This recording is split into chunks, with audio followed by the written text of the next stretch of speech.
Jadi kali ini aku akan ceritakan masih di dunia pendidikan juga, cerita-cerita mistis dari dunia pendidikan. Jadi dunia pendidikan saat ini itu banyak sekali siswanya yang ikut olahraga bela diri. Dan itu di olahraga bela dirinya bukan hanya pure olahraga fisik, tapi ada non fisiknya juga, kayak tambah energi, bikin tambah kayak kuat, anti bacok gitu. Dan any others lah, aku gak paham soal begitu-begituan ya. Jadi cerita ini dikirimkan oleh salah satu guru BK dari kota Mojokerto, sebut saja namanya Pak Dendi. Nah jadi kali itu ada salah satu siswanya itu yang kayak ya biasalah anak-anak ini kayak saling mengejek, terus kayak bercanda, niatnya itu bercanda, saling ejek, terus keterusan tersinggung, jadi dia itu marah. Jadi anak ini tuh kayak marahnya itu uncontrol banget gitu loh. Padahal sebelumnya di kelas 8 anak ini terkenal anak yang santai dan anak yang gak pernah ada masalah gitu loh. Dan di kelas 9 itu tadi dia itu emosinya itu sering gak kekontrol, tapi kali itu lebih parah lagi. Nah jadi kali itu dia ini kayak diisengin gitu loh, bukunya itu diambil tapi ya dikasihkan lagi, kayak gitu-gitulah. Pokoknya isenginnya itu sepele, gak sampai yang bullying banget, itu gak sampai.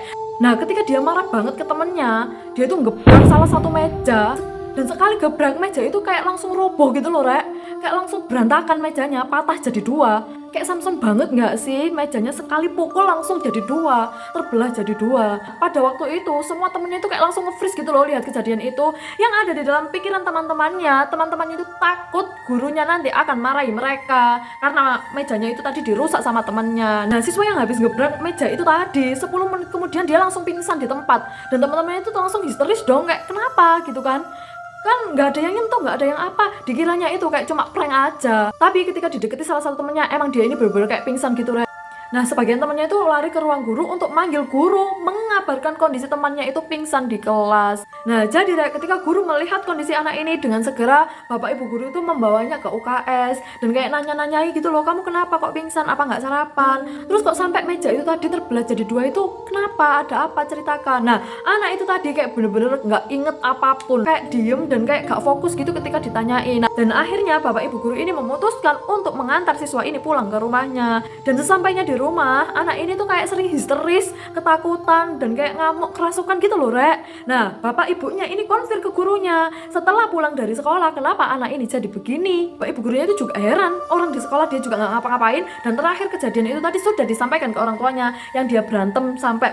ngebrak meja itu tadi loh itu tuh sudah disampaikan. Nah orang tuanya tuh antara percaya sama enggak gitu loh kayaknya nggak mungkin banget karena anaknya kecil kurus gitu, nggak mungkin sekuat itu untuk merusakkan meja. Nah jadi akhirnya salah satu teman di kelasnya itu menyampaikan ke guru BK kalau temannya yang ini tadi beberapa minggu yang lalu dia itu mengikuti ujian kenaikan sabuk atau kenaikan tingkat di perguruan bela dirinya, dan itu dilakukan di salah satu area makam yang ada di kota Mojokerto. Jadi kayak dia itu ditarget sama kakak seniornya untuk melakukan challenge apa gitu untuk bisa naik tingkat lebih tinggi.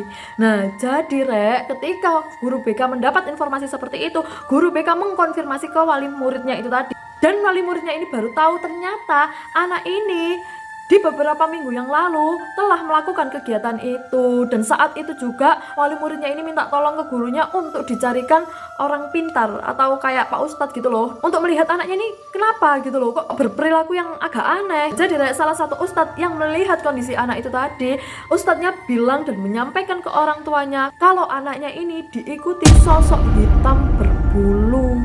Dan selama 2 minggu berturut-turut memang sosok itu selalu mengikuti anak ini. Jadi kemungkinan besar anak ini sudah di take over sama sosok besar hitam berbulu itu tadi. Jadi ketika anak ini tadi emosi di kelas sampai bisa mematahkan meja yang ada di kelas itu tadi, itu anaknya sedang di take over sama sosok hitam besar ini tadi.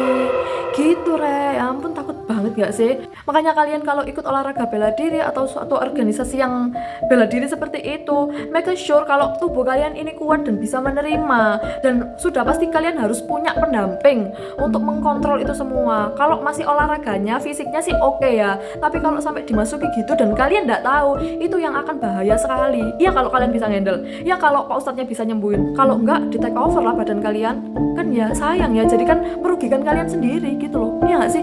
Thank you, see you in the next video.